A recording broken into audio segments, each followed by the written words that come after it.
Well, good evening and welcome to the Daily Report. Happy Hump Day. We are halfway through the week, and contrary to what has become the new Maandamano Wednesday norm, Azimio la Umoja coalition are opting for vigils instead of protests in honor of alleged victims of police brutality. On the other end of our studio, we have guests. The theme for tonight is talent monetization. We're going to be telling you all about it at the marketplace. What are your do's, what are your don'ts, and everything in between. My name is Hibak Said. And I'm yours truly, Stanley Nyaringita. Stick around for that conversation. But first, the top picks. Tonight, heavy presence of police witnessed in Nairobi. This as Azimio leaders and supporters hold prayers for victims of demos in some parts of the country. Those who are responsible for these unfortunate and premature deaths shall be held to account. Also tonight, Azimio MPs claim a deal is in the offing.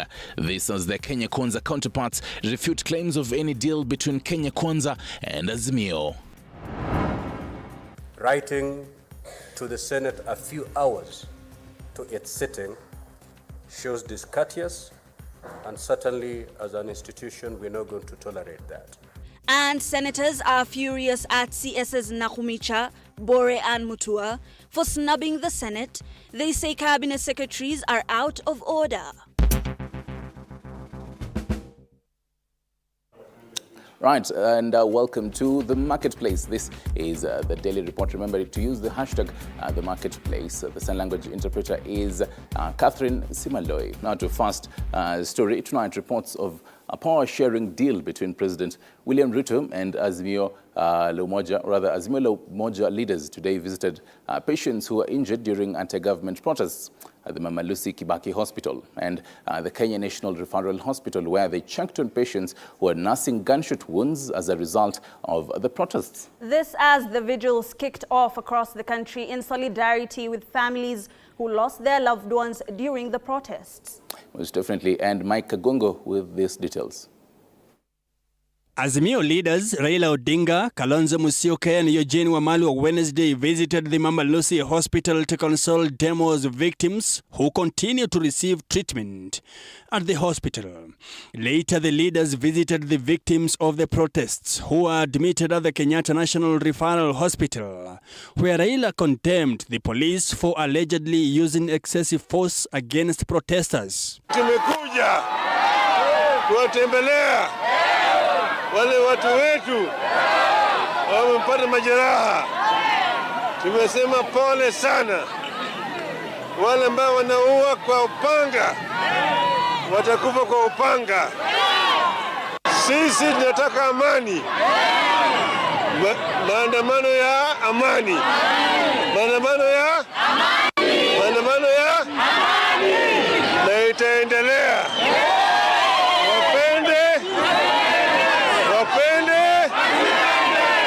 The leaders also visited the city mortuary to view bodies of those who died during the protests before retreating to the Jaramogi Oginga Odinga Foundation here in Nairobi, where they lit candles in honor of those who lost their lives during the demos. I thought it was just a civilian who was running away from the police. All of a sudden, the gun, he removed it from the jacket and then brandished on me. So when I was surprised why this guy brandishing a gun on me. Ile tulilala kwa sitiru, nyumba ikachomeka, vile ilichomeka, tukakuja nje. Vile tulikuja nje, ukanipa kitambaa, vile ulinipea kitambaa. With National Assembly Minority Leader Opiyo Wandayi saying that they will not relent in their quest to ensure the cost of living comes down, noting that the demos will continue. That their deaths shall not be in vain. That however long it takes, those who are responsible for these unfortunate and premature deaths shall be held to account. It doesn't really matter how long it takes. The opposition says it will hold interdenominational prayers Friday in honor of the protest victims, where it is also expected that the leaders will advise their supporters on the way forward. We will bless the souls of the injured and the dead.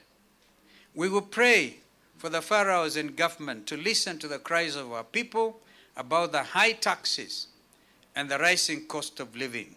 Tunaenda wapi kama taifa sisi?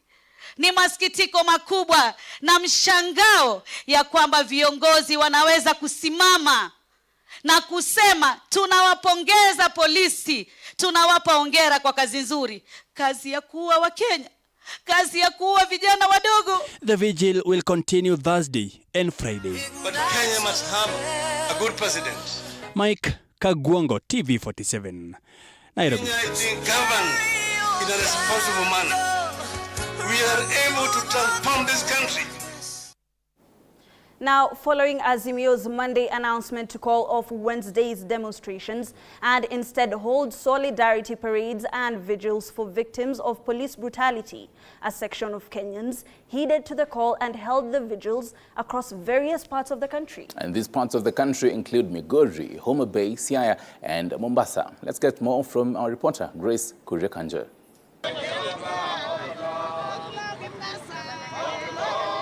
Donned in white t-shirts to symbolize peace, they lit candles and sang songs, all with one goal. We want to mourn with the people who died and the people who got injured and those who got maimed.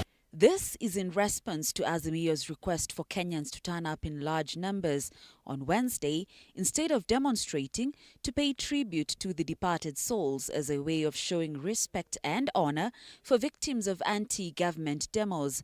The vigils took place, though, under a heightened security. In Homa Bay County, Governor Gladys Wanga led the vigil, even as she condemned cases of police brutality in the country. We have visited with all the victims of police brutality within Homa Bay County. We have made a commitment that we will take care of their medical bills. And for families that have lost loved ones, we have also committed our support to support with arrangements for their last respect. Tens of people have lost their lives during the protests that have been happening on an almost weekly basis, with scores injured over the high cost of living in the country, among other issues. Today is our day, it's our peaceful day, and we are here to pray for those who are injured and those who are at the hospital. We are praying for them. They, however, say they are waiting for directions from Azimio leader Raila Odinga on what's next after the vigils today. Grace Kuriakanja, TV47. Well, much appreciated for that, Grace Kuriakanja. Let's cross over to the Nyanza region now, and tonight Kisii residents are camping at the town centre, lighting candles in honour of victims of police brutality. Every trader has lit candles outside his or her shop just to honour their departed souls. Our very own Kombo Alfayo is on standby from Kisii and now joins us live. Kombo, good evening. What is the latest from Kisii? Thank you very much. I'm getting you very well, loud and clear from this main roundabout, that is Capital Roundabout. Being that Azimio leader Raila Odinga asked Kenyans to come out in large numbers so that they be able to do this night vigil of lighting candles in remembrance of the people who lost their lives during the Sabasaba Mandamano or protest until the latest protest. Being that here in Kisii, 4 lives were lost, one being Akamba, 2 from Bomet, and 1 from Kisii, that is those sides of Minyinkwa. I'll be having one business person to tell us what is sentiments today night as they are doing this candle lighting and flower placing and naming those who lost their lives. If you may just come close here and give us your sentiments in just 1 minute. Look, yes, kwa majina naitwa Charles Machani. Kwanza natoa pole zangu kwa masucha wetu waliopoteza maisha yao. Hii yote Wakisii wote business community wamekuja kusherekea maisha yenye yamepotesha maisha ya maana. So tunashukuru kwa wale wote walijitokesha kuhakisha hizi macandles, kuonyeshana ishara kuwa hii mambo it's past Raila. Hii mambo ni ya Wakenya wenyewe wenye walipiga kura. Sasa si eti ni Raila tunafuata, ni haki yetu. Tunaomba serikali yetu ipate kurudisha vitu chini, na maandamano itaiona maandamano. Hatufuati Raila, ni vitu nataka sirudi chini. Na biashara iendelee sababu biashara iko chini. Thank you very much. As you have heard, those are just sentiments of this business person. During my walk in town, I've seen different business stakeholders have lit candles beside their work, mutumba holders and other business people. This is showing that they're in solidarity with those who have lost their lives today or during the days of the protest. That's all I have while I'm doing this live today. Maybe I pass back the mantle back to you in studio.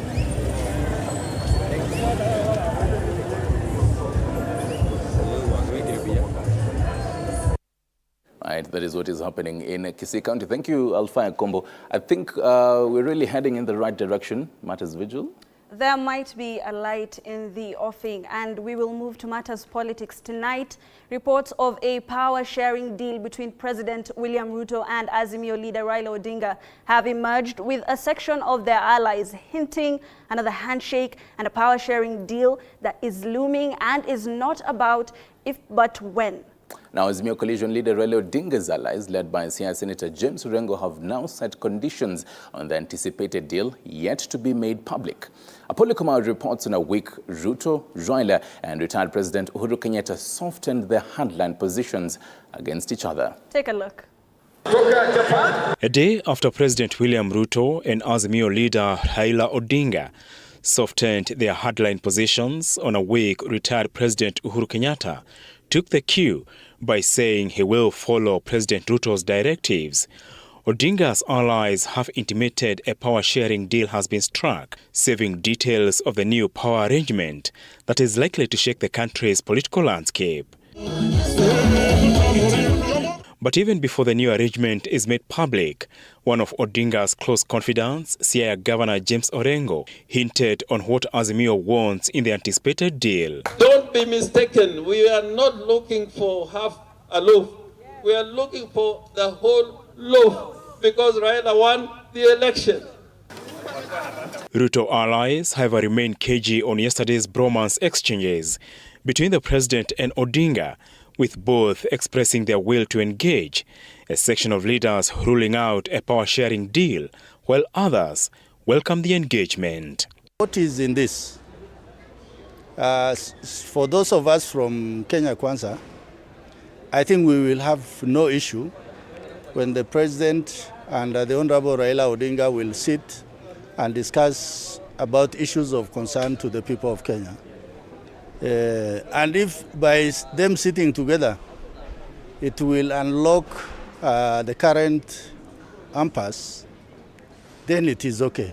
I can assure you, there is no matters concerning post-election arrangement, power sharing, which President will discuss with Raila Odinga or any other person.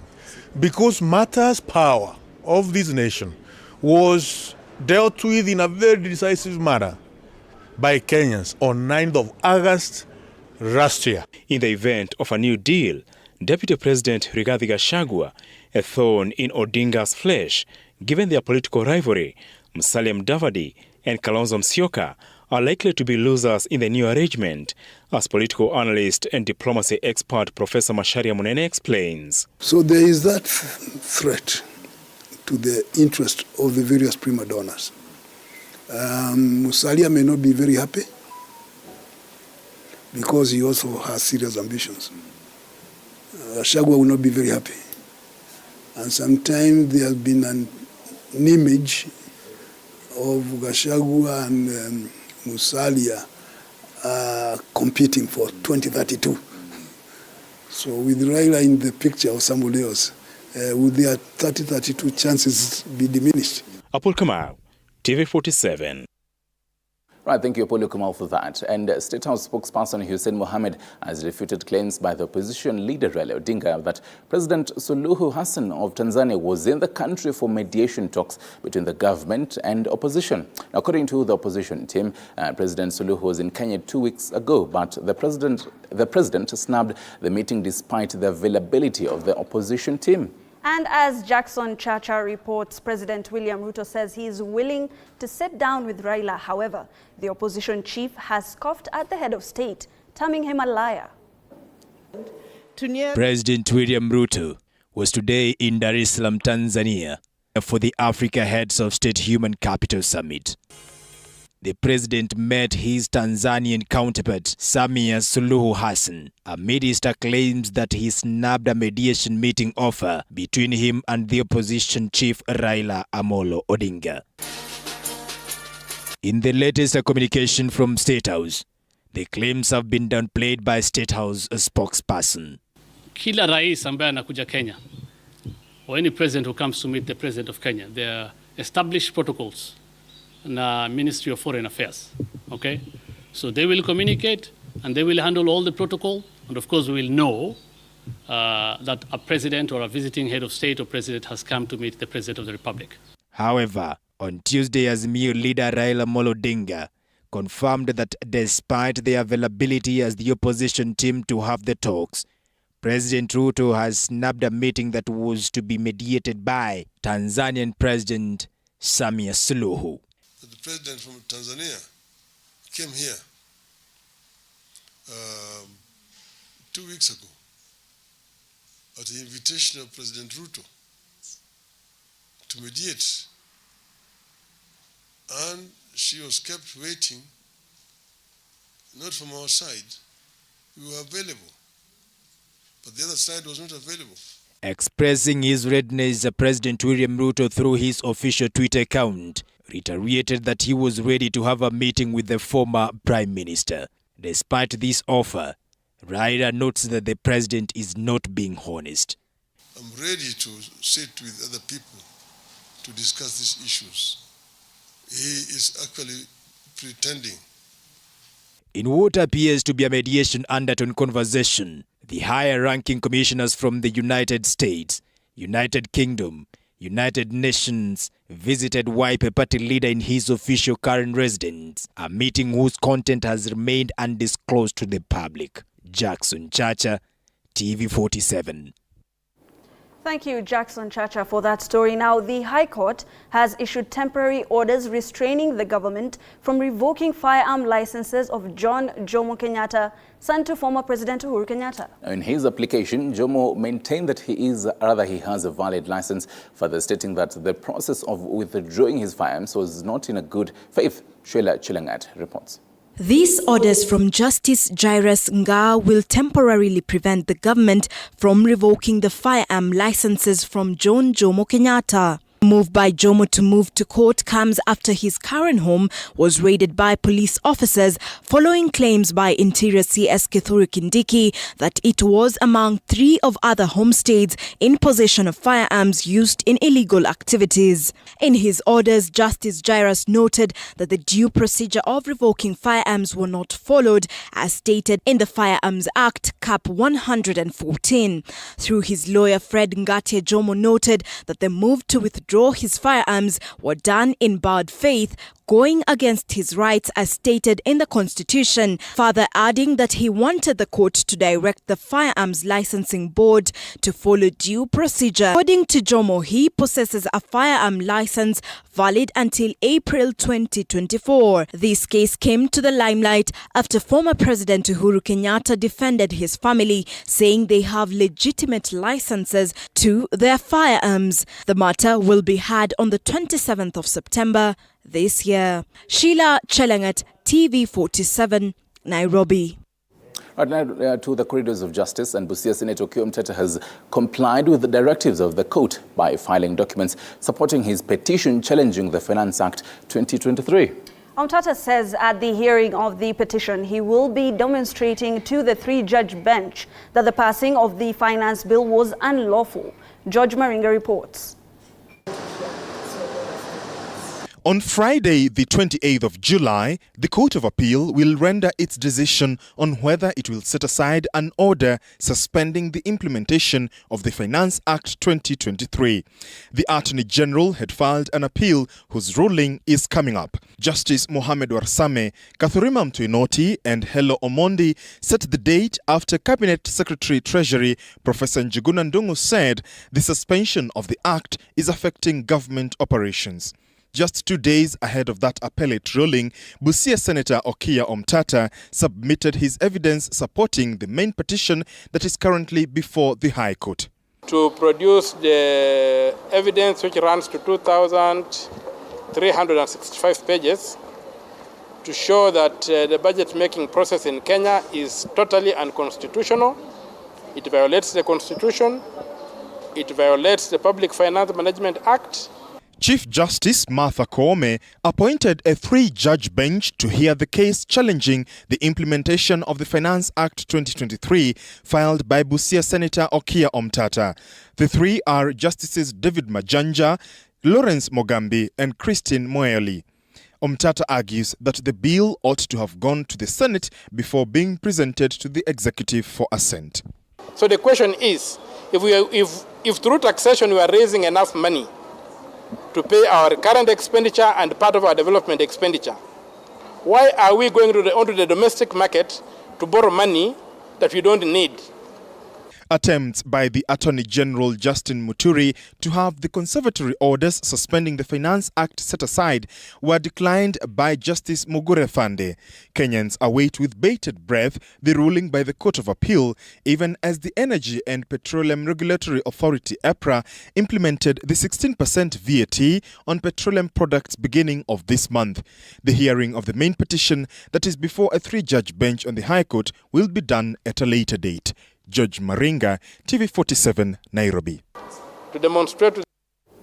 George Maringa on that bit. Now, senators are furious after 3 cabinet secretaries failed to appear before the House for questioning. The trio, Health CS Susan Nakhumicha, Labour CS Florence Bore, and their Foreign Affairs counterpart Alfred Mutua snubbed the Senate, with the senators saying they're out of order and should be censored. Now, the CSs wrote to the Senate stating that the absence as they were accompanying President William Ruto in his Tanzania trip. Elizabeth Atieno paints the picture for all this.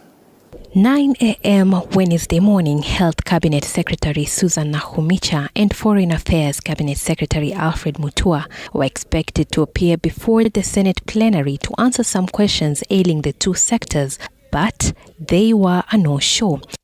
We have provision and powers and privilege where ministers are actually supposed to be summoned, failure to which they can also be charged a certain fee. Then who is she in this country if she cannot appear before Parliament? We need answers, because the first question that when she'll appear will be, why don't you appear before Parliament? It is alleged that both CS Nakhumicha and Mutua wrote a letter just few hours before the session to declare their absence, as they were set to accompany the president to Tanzania. You cannot write to an institution barely a few hours before they are sitting to inform them of a travel, I don't know to which part of the world, traveling to whatever part of the country, accompanying whoever, including the president, Mr. Speaker, is not the business of this House. Also tell the president that this excuse that I'm traveling with the deputy or with the president outside, maybe in another county, it should come to an end. But it is the same president who we are being told has gone with Mrs. Nakhumicha to a foreign trip. So we are talking about a House that acted in order to meet the president's need, and also a CS who is trying to meet the president's need. Some senators now want disciplinary action taken against the cabinet secretary, who is said to have snubbed 4 sittings organized by the Senate Health Committee. For repeat offenders who do not appear, who are summoned to answer questions and they do not appear, Mr. Speaker, then we should consider also a motion to censure such a CS. I therefore request you to liaise with your counterpart in the National Assembly so that Parliament takes a position that any minister who does not honor an invitation will lose the opportunity of business from their ministries being processed in Parliament.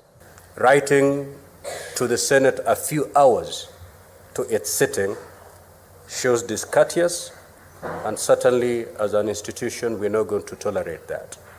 The legislators amended Standing Order 25A to allow a cabinet secretary to expound on government policy, reply to questions, and provide reports concerning matters under their docket.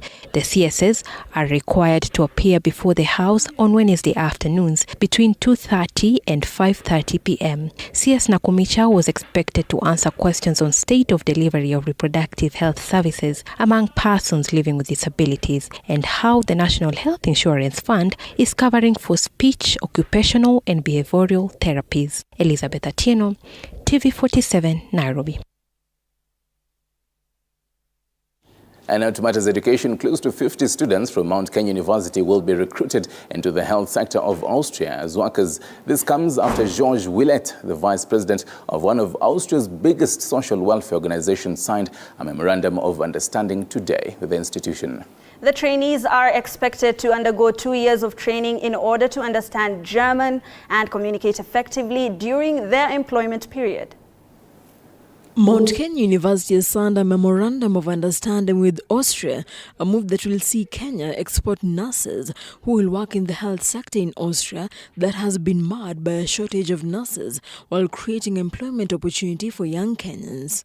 We are a tiny little country in Europe, but we need the professional healthcare workers from Kenya, and that's why we approached Mount Kenya University already a few months ago, and we worked hard, and now today we achieved to sign a letter of intent. Georg Wille, the vice president of Austria's largest welfare organization, says the healthcare system in Kenya is similar to that in Austria, hence the need to export Kenyan nurses. The Kenyan healthcare system is very much developed, it's very much professional, and we did a lot of work before we came up to sign this letter of intent, so there's an immediate fit of these healthcare professionals to the healthcare sector in Austria. The selected nurses will require more training before they start working, and they will not be discriminated in terms of salary. We have to fill the missing gaps in the curricula, which might be Austrian healthcare system or Austrian healthcare law.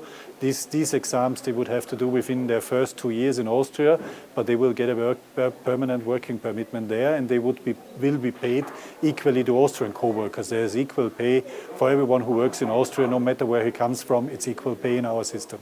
Aisha Musa is among the nursing students preparing to leave Kenya for Austria.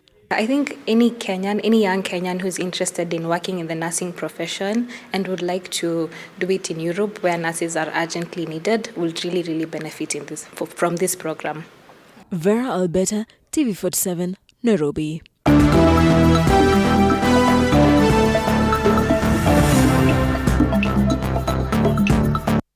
Right, and in the wonderful world of sports, Confederation of Africa Football CAF inspection team for AFCON 2027 earlier today inspected Moi Sports Centre Kasarani as a potential AFCON 2025 hosting facility. The team will tomorrow inspect Nyayo Stadium and Ulinzi Complex before inspecting Kipkeino Stadium, University of Eldoret, Eldoret Referral Hospital and Jomo Kenyatta International Airport on Thursday. Kenya is bidding to host the 2025 AFCON. We are starting here in terms of upgrading the 3 stadia is work that Kenya should have done many years ago, honestly. And if you ask me, the money we have spent constructing all sorts of little things all over the place, you have a little stadium here, a little stadium here, that money should have been pooled, ideally, to first of all, upgrade the facilities we have. Honestly, if you intend to continue living in your house, you fix the leaking roof before you build another structure. For me, nataka tukue ready. Ingine siasa itafanya tofauti, lakini si tukue ready. That's for me. We are competing with big nations. Wametoka Algeria, wametoka Senegal, wakakuja hapa, wanaenda Botswana, wanaenda Nigeria after that. Si tukue ready. Ingine kama tutapewa na nini tupige tofauti, lakini si tukue ready. That's what matters. We are not doing this just for AFCON. We are doing this because Kenya needs international level sporting facilities. We are a sporting nation. among the things that define Kenya more than anything else is sports. And you cannot be a country with such a proud sporting heritage, pedigree, without the facilities, without the infrastructure to back that. So with or without AFCON, we are focused on our infrastructure development program. Now, after their promotion into the FKF Premier League, Shabana FC are looking up to expand their fan base by enrolling online fan registration as part of the club's growth. Now, speaking during the club's homecoming parts, Kisii Governor Simba Arati says the aim is to make the club among one of the famous clubs in the region. Thank all stakeholders and fans for the support you have given to the team by all means, while recognizing the role played by the fans in supporting the club throughout the season. We are today rolling out massive online fans registration exercise to help enhance fan base for Shabana FC, locally and internationally, so as to boost the avenues for supporting going forward. As the earlier promised, the sponsor had sourced for Shabana is ready to sign for sponsorship of 20 million Kenyan shillings. Right, from the sponsor